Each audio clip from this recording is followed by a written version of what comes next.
పానం దెబ్బతింటది, మా ఆరోగ్యాలు ఖరాబ్ అవుతాయి, ఇథనాల్ ఫ్యాక్టరీ మాకు వద్దు అంటే ఆ పెద్ద ధన్వాళ్ళ రైతులకు బేడీలేసి జైల్లో పెట్టిండు రేవంత్ రెడ్డి. అంటే రైతులకు బేడీలేసిన చరిత్ర రేవంత్ రెడ్డిది, రైతులను జైళ్లలో పెట్టిన చరిత్ర రేవంత్ రెడ్డిది.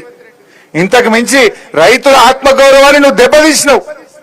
దేశానికి అన్నం పెట్టే రైతు చేతులకు బేడీలేసిన రేవంత్ రెడ్డికి ఈ రాష్ట్ర రైతులందరూ కలిసి గుణపాఠం చెప్పాలని చెప్పి నేను ఈరోజు కోరుతా ఉన్నా.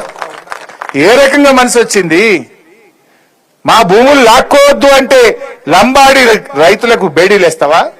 మా భూములు లాక్కోవద్దంటే బీసీ రైతులకు పెద్ద ధన్వాళ్లలో బేడీలేస్తావా? ఇదేనా రైతు రాజ్యం? ఇదేనా రైతులను ఉద్ధరించేది? ఇవాళ దీనికి సమాధానం చెప్పాల్సిన అవసరం ఉంది. రాష్ట్రంలో ఏం రాజ్యం నడుస్తుందంటే రైతు రాజ్యం అంటే రేవంత్ రెడ్డి. నాయన రేవంత్ రెడ్డి రాష్ట్రంలో నడుస్తున్నది కేడీల రాజ్యం, బేడీల రాజ్యం నడుస్తుంది. రైతు రాజ్యం కేసీఆర్ జమాన్లో నడిచింది. అంతెందుకే సింపుల్ ఒక ముచ్చట చెప్తా. 10 ఏళ్లు కేసీఆర్ ఉన్నప్పుడు ఇదే జిన్నారం మండలంలో అరే ఎవరైనా భూమి అమ్ముతరా అని మన చుట్టూ తిరిగిరు. 2 కోట్లకి ఇస్తాం, 3 కోట్లు ఇస్తామన్నాడు. అరే ఇంట్లో బిడ్డ పెన్లు ఉన్నాయి కదా తీసుకో అంటే వద్దుపో అని వాడంటుండు. కూడా నత్తుండ ఇటు ముఖాన ఒక్కడన్నా ఇంట్లో ఆపద పడ్డదో, బిడ్డ లగ్గం పెట్టుకున్నామో, దవాఖానలో పడ్డామో, పిల్లల చదువులకు పైసలు అవసరం ఉన్నాయో 10 గుంటలు అమ్ముతారా అంటే ఎవడన్నా కొంటుండా? మరి దీన్ని బట్టి ఇప్పుడు రైతు పట్టార పెరిగిందా తగ్గిందా?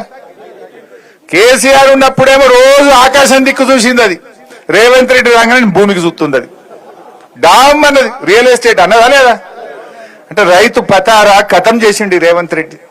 కేసీఆర్ ఉన్నప్పుడేమో రైతు బంధు పక్క, కరెంటు పక్క, రైతు బీమా పక్క, పండిన పంటంతా కొనేది పక్క.